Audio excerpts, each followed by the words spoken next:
Okay, this is problem 5-130. It's on page 313. It's essentially just a beam that has three reactions, so we'll have to use the three-moment equation. And the three-moment equation has a couple of interesting assumptions built into it. The first assumption is that if there were no external loads, then there would be no reaction loads at all. And so there's no preload on the reactions, in other words. That's a really important assumption. The other assumptions we've discussed before, I'm trying to do multiple things at once, so I can't think of the other assumption right now. Oh, the uniform beam. So the material and the geometric properties of the beam are uniform along its entire length. And with that, you're able to actually solve some problems that if we had given them to you in statics, you would have said it's just impossible because there's just not enough information. So let me sketch the beam to begin, and I guess I'll put it here so that we have enough space to put the shear and moment diagrams beneath it. Hopefully you remember it. There was a reaction at C, reaction at A, reaction at E. They were externally applied loads of 60 kilonewtons, 80 kilonewtons, and then out on the end, 20 kilonewtons. Distance is 1.5, 3, these are all meters. 3 meters, 2.4 meters. Now this is from the 80 kilonewton to the reaction, so there's a 0.6 meter length there between the reaction at C and the 80 kilonewtons. And then this cantilever over here is out at 1.5 meters. Now the first thing I did is I wrote down the equation. I wrote down that the, I guess I'll have to use this space and then I'll erase it in a moment. Anyway, I wrote down the equation, which was what, 5.9 I think? Is that the number? Let's see. Yes, equation 5.9 on page 297. Let's see, so moment at A plus, or multiplied by L1 plus the moment in the center, which in our case is C, times the sum of the lengths between the two supports, okay, plus the moment out at the end, E, multiplied by length 2, and that's equal to, well, we could write the whole thing. Let's see, in our case, we only have point loads, so I'll just write negative summation P sub I, A sub I over L1, L1 squared minus AI squared. Remember your book is missing that parenthesis. Minus summation of P sub I, B sub I over L2 times L2 squared minus B sub I squared. So this was for section 1 and that's for section 2. Where section 1 is this area here and section 2 is here. Okay? Notice I didn't write the minus WL cubed over whatever it is, over A, no, over 4. I didn't write that because there are no distributed loads on this beam. Okay, so I just realized they were 0 from the beginning. Now this part's pretty simple as well because you'll notice that there's no real need for this summation, right? There's only a point load, there's only a single point load between each of those supports. And so the right-hand side of this is pretty straightforward. In fact, let's just go ahead and calculate a number for it. We'd have negative 60 kilonewtons, so that's P sub I right here, times 1.5 meters, takes care of the length, over the span, 3 meters. Okay, multiplied by L1 squared, 3 squared, and let me save some space. I'll put the units afterwards. A sub I, 1.5 squared, and this would be in meters squared. Okay, minus, we've got to do this for the second span. We'll take care of the cantilever later. That'll come in over here in the moment. Okay, so for the second span, we've got 80 kilonewtons multiplied by the distance. Now you have to be careful. A sub I is the distance from the support to the load. It's also the distance from the support to the load, but now we're dealing with the right-hand support, okay, not the central support. Notice our goal in this equation is to come up with the moment in the beam at C. That's our goal. Okay. So anyway, the distance is 2.4 meters divided by L2, 3.0 meters. and then L2 2.4 squared minus B, or no, L2 is still 3 meters, minus 2.4 squared. Okay, and that's meters squared. So plug that into your calculator, please, and let me know what you come up with for the right-hand side of this equation. Okay? And I don't have that as an intermediate result, I just plugged it all into my calculator at once. So I'll ask for a couple of different results to make sure that we get the right number, a couple of verification results. That'll be erased so you can see.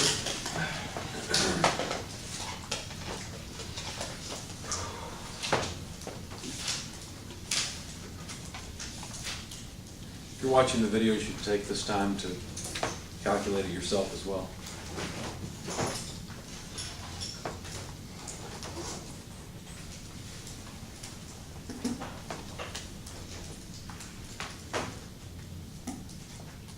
Obviously, we'll end up with a negative negative result because both terms are negative.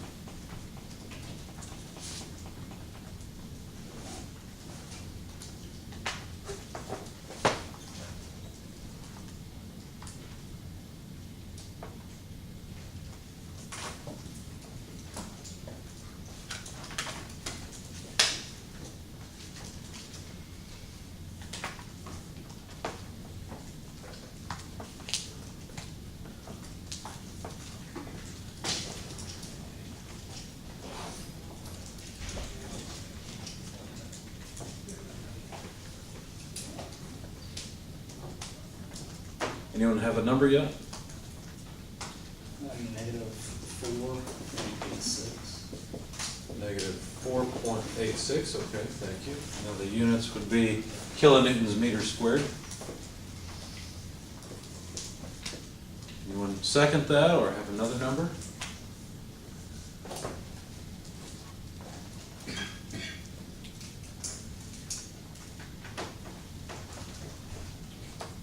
If you have another number, it's okay. It's possible that a mistake was made. We all make mistakes. I got negative 409.86, but I'll go back and check that again. I got that as well. Yeah, so did I. got that. Okay, so it sounds like it's 409.86 probably. That's fine. Okay. So negative 409.86. Let's go with that.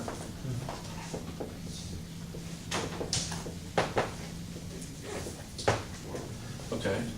Now what? Well, let's work on the left-hand side of the equation. We've taken care of all this, right? So we don't need it anymore. But I'll wait to erase it until we're finished. Now, this term represents the contribution from a moment at the left-hand side of the beam. In our case, we don't have any moments there. This is what we're looking for, okay? And I forgot a 2. There should be a 2 in there. Let's see. Yeah. Trying to write it down from memory and I messed up. So anyway, there's that too. But this moment, there actually is a moment in the beam at that section, and we need the magnitude of that moment.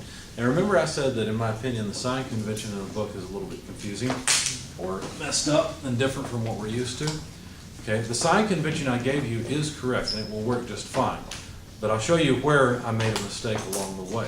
Okay, so you remember what I did is I calculated the moment at E, and the way I did that is I said, well, if we don't have this section, then there must be a moment that would replace it. And this is the standard direction for a moment, right?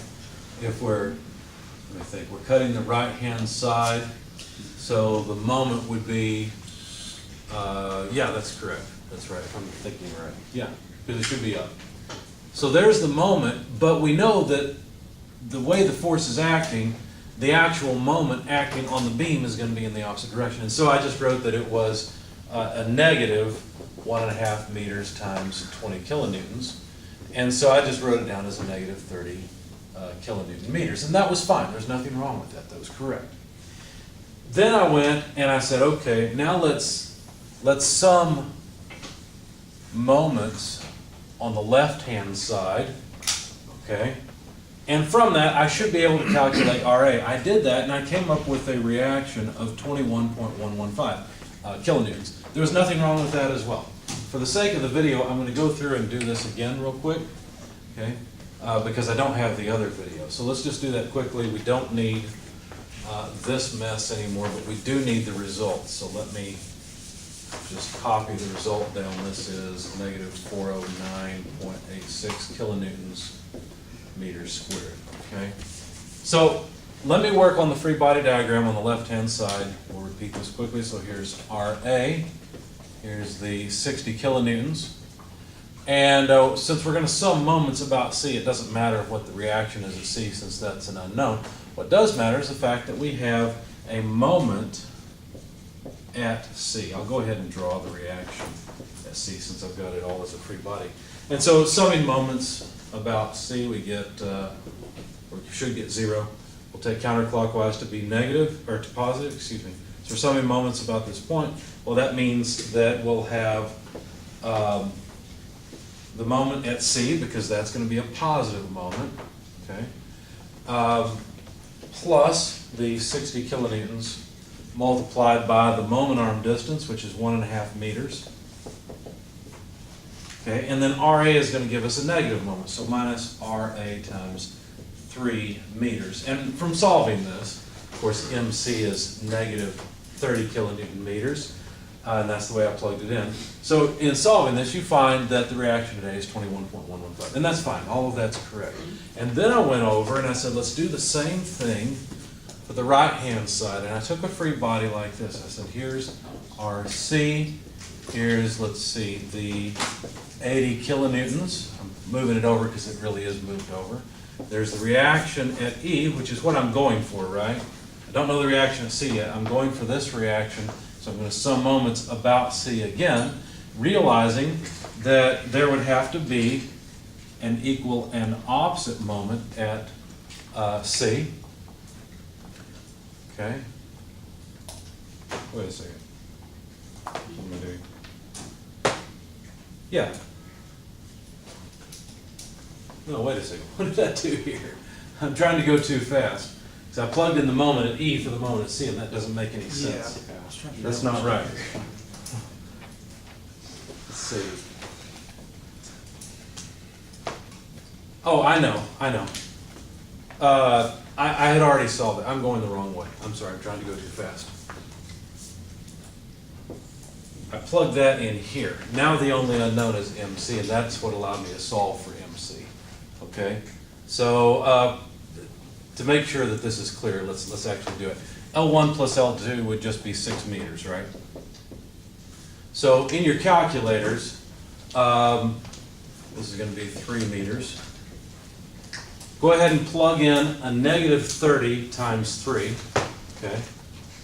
Move it to the other side, so basically add 90 to this number, and then divide by 12, because 2 6s are 12. Okay.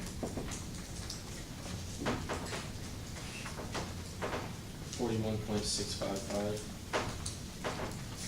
For the moment, that's not what I got for the moment at C. You have to add 90 here and then divide by 12. Sorry. Sorry. I got 7.5. 7.5. What did I get? I didn't get 7.5 either. Negative 26.6. That's what I got. Yeah. Negative 26.655 kilonewton meters. There we go. Sorry guys, I'm trying to go too fast here. So that's from the moment, the 3 moment theorem. Okay? That's the moment at C, and that, forgive me that this is the wrong free body diagram, this is the right equation for the left-hand side. That's how I got RA, because MC is known. I just plugged it in. Okay? Sorry, I was getting confused also because in the moment equation, they label the right-hand moment as C. And so that's one thing that threw me off as well. Okay, let's just check, since I've made a mess of this, let's just check and make sure that I've got the right result, and so that you can feel like you're coming along with me and that it works. So negative 26.655 kilonewton meters would be the moment at C, right? Just plugging it in, plus 60 times 1.5. Are you guys okay with me just writing down 90 kilonewton meters? Because that's the result, okay? And then divide by the factor here, 3 meters, okay? And that should give us RA, and it should come out to 21.115. Plug it in your calculators and verify. What was the 26.655 again? I've got. That's fine, sure. That was the moment from the three-moment theorem, Okay. from equation 5.9. So all we did was we said, well, negative 30 goes here times 3 is negative 90. Move it to the other side, that makes it positive 90. Yeah. So 90 minus 409.86 is the right-hand side, divided by the factors around MC is 12. Okay. That's how we got this negative 26. Good question.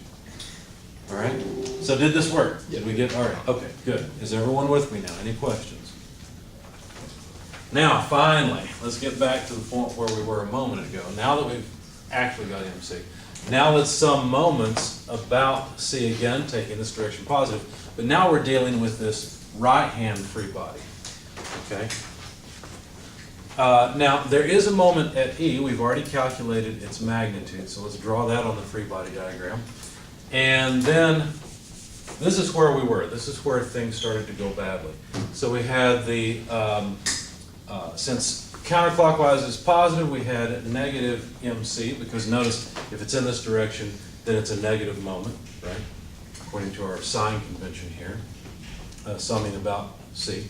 And then we had, let's see, this is a negative moment for A, so minus 0.6 meters multiplied by 80 kilonewtons. That would be the moment of that 80 kilonewton force. And then we need the moment of the force that we're actually interested in, which is RE. So plus 3 meters multiplied by RE. And then we get out to the end, we've got this moment at the end. So I said, okay, plus moment at the end. And there's nothing wrong with this so far, it's just that we're not done. There's one more force that I did not draw here. Can anyone see what it would be? How did I come up with a moment at the end? The 20 kilonewtons. The 20 kilonewtons, that's right, okay. Does the 20 kilonewton force contribute anything else to this free body diagram besides the moment? The reaction, doesn't it? The reaction, the shear, right? So in reality, there's also a shear force here, still in the amount of 20 kilonewtons. That's what I missed. I forgot about that. Okay, so I limited it, and if I had, instead of doing this, if I had left the free body diagram alone and said, oh, by the way, there's a 20 kilonewton force out here at 1.5 meters, threw that in instead, it would have been fine. Because this takes care of both, right? The moment arm is now this length. Okay, you can do it either way. You can add that in instead of having this moment out at the end. The only reason for getting the moment at E is for the three moment equation. That's the only reason, because you need the moment in the beam. Okay, great. Well, you can go back and take a free body of the whole thing in order to come up with the reaction at E once you've got that moment in the center from the three-moment equation. Okay, that'll work fine. In our case, I did not. What I did is I said, well, okay, there's a moment at E, and I forgot there's also a shear, and the shear is 20 kilonewtons. If I had added that, then it works. So it's one more term. Basically, notice that this is a negative moment, so I'm off the video. So minus 20 kilonewtons multiplied by the moment arm length, which is 3 meters. Okay, and now when you solve for the reaction at E, you'll get the correct number. So why don't you guys try that? Solve for the reaction at E. In fact, I'll rearrange it for you. Reaction at E, what would it be? Well, we're going to leave this on the side that it's on because it's already positive. And what we'll do is move everything else to the other side. So moment at C plus 0.6. We'll leave the units off because they're all consistent. 80 kilonewtons takes care of this term. Let's see, we've got that one and that one done. The moment at E, so minus ME. And then if we move this to the other side, it would be plus 20 times 3 divided by the factor on the force that we want. Okay, now notice that ME is still a negative thing. So when you plug this 30 into the equation, just plug in a positive 30 and you'll be okay. The moment at C is a negative thing too, so you'll have to plug it in negative. Okay, see what you get for the reaction at E now.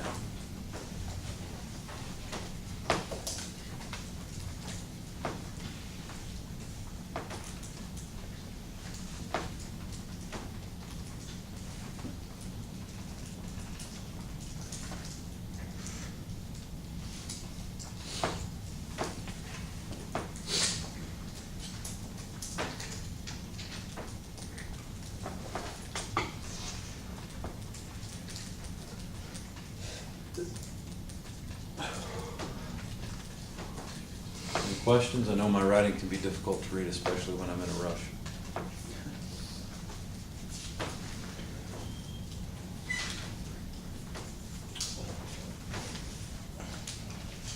Anyone have a number? 37.115? That's what I got. Yeah. Okay, so the reaction at E then is 37.115, and it's kilonewtons. Okay, so now how do we get the reaction at C? Well, now we just use the sum of forces. Okay, everyone okay and with us? Any questions? Yes? Didn't you say there was equations in the back and wrote that like corresponding to it? They are similar. There are appendices. Basically, the appendices 25 are the statically indeterminate beams. However, they are very specific beams. They are not exactly the same as this. This is a little bit more general problem where there's no solution in the back of the book for it. Okay. Could you use superposition? Yes, but we haven't gotten to that yet. We'll talk about that later. Okay. Not only that, but I don't think there's any statically indeterminate beams with. Well, they do have cantilevered beams, and I can't recall right now. There may be a way we can put that together to come up with this. But the theorem of three moments is pretty neat. I like it. I did not learn it when I took strength of materials. I think it's interesting. I think it's probably going to be pretty useful. What's really interesting about it is that you can extend it and not just deal with 3 reactionary supports, but you can have 4 or 5, as many as you want, and still calculate what's going on in the beam. It was pretty mind-bending if you think about it, because basically statics says, oh, you can't do this. But in reality you can with some assumptions, and those assumptions are uniform material and cross-sectional properties, as well as no preload in the reactions. Okay, so it's not like before there's any load we purposely pull down in the center so that the side supports have to push back up. Even if you did though, you could account for that by superposition. That wouldn't be so difficult, which is just adding. There's 2 different problems and you add the results together and it works fine. Now if the beam properties vary along its length, then you've got a little bit of trouble, but I think this is neat. I think it's pretty useful. So now that we've got the reaction at E, I'll speed up again just a little bit. What I did next was sum forces in order to calculate the reaction at C. I won't bore you with those details because I think you guys probably know how to sum forces by now. If not, we've got bigger problems than strength of materials. So anyway, summing forces, I wound up calculating the reaction in the center as 101.77 kilonewtons. And now if you create the shear and moment diagram, which I'll do quickly, then everything works out like it's supposed to. Let's see, that's far enough, so let's this. There's the position in meters. And so we begin at a shear of 21.115. Okay, shear goes down, changes by 60 kilonewtons. So we would end up at a shear of negative 38.885. Does everybody understand where I got that from? Okay, just down by 60.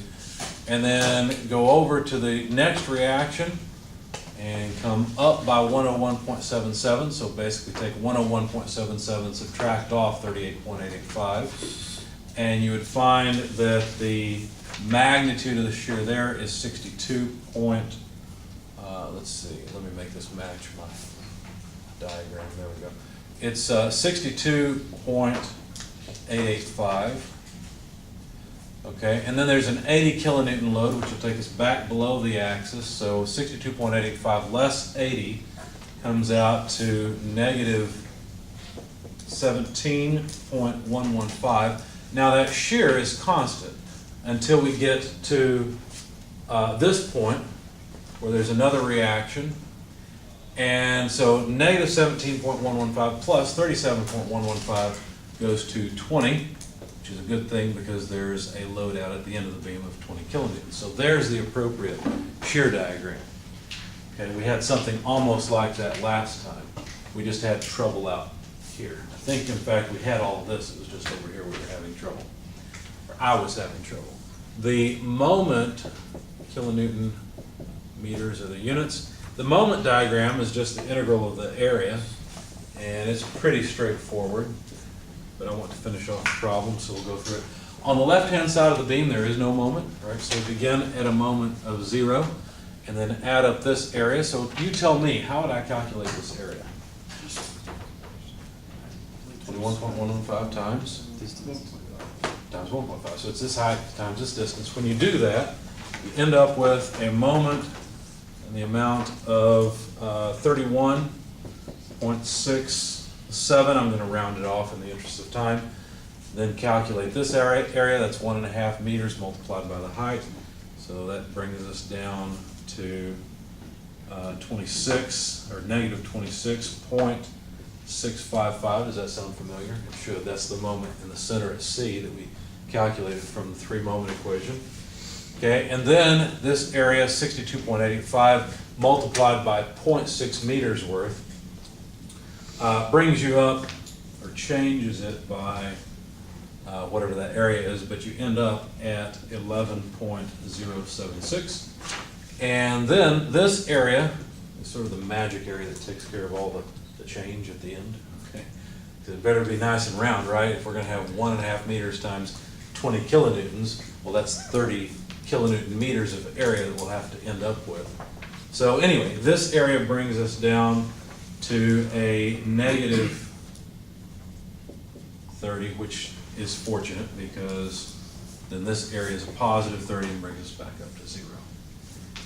Okay, so remember last time we determined that I'd done something wrong because the moment didn't end up back at 0 at the end of the beam. In fact, I think it was at 60, if I remember right. It was twice what it should have been. Questions, comments? All right, so it was an interesting problem, an interesting mistake to make, I think. All right.